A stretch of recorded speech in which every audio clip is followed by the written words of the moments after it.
I want to, John Meacham, while we have Richard Haass here, I want to talk about something else that happened this week, 30 years ago. Instead of 75 years ago, 30 years ago this week, of course, we launched the first Iraq War. George H.W. Bush launched the first Iraq War, and he said he did so to liberate Kuwait. And a remarkable thing happened after George H.W. Bush liberated Kuwait. He kept his word. He brought his troops home. And there are a lot of people who now support Donald Trump that were squawking that he should have stayed there and gone all the way into Baghdad. We found out a decade later what a mistake that would have been.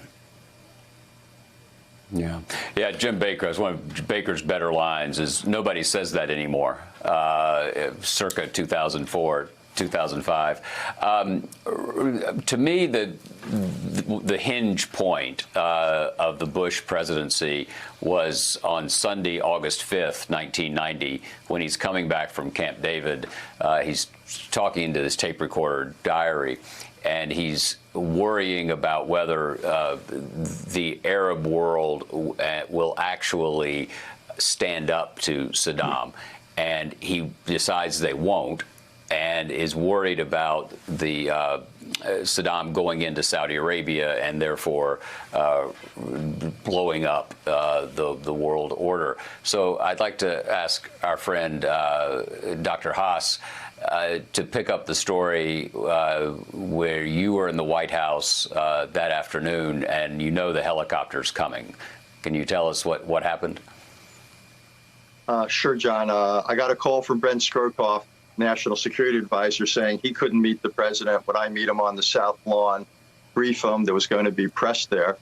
So what I did was collected the intel and the diplomatic cables. And what was clear is that the Arab world was saying, give Saddam time. We could work this out. You Americans shouldn't overreact.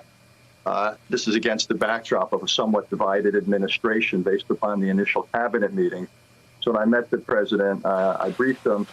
To say he was less than happy and less than content with the message was an understatement.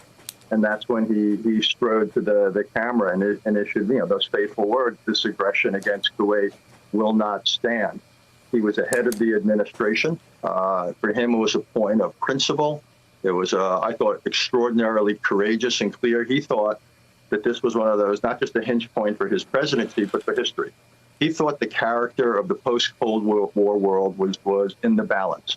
And if we allowed aggression to stand in the Middle East, it would spread around the world. And if we stopped it there, it wouldn't usher in an era of perpetual peace, but at least you had the chance of getting things going in the right direction. The president was way ahead of the Congress, ahead of his administration, ahead of the world, and he did the right thing. And what was so interesting, getting back to what Joe was saying, John, is he pushed back against Saddam there.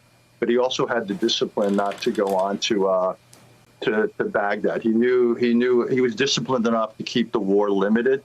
And in the back of his mind, and we talked about it, again, was Truman. Coming back to our earlier conversation, he wasn't going to make the mistake of Truman, who after liberating South Korea in 1950, after the North invaded, he wasn't going to march up to the Chinese border and try to unify the entire country by force. That's what MacArthur did, what Truman had green-lighted.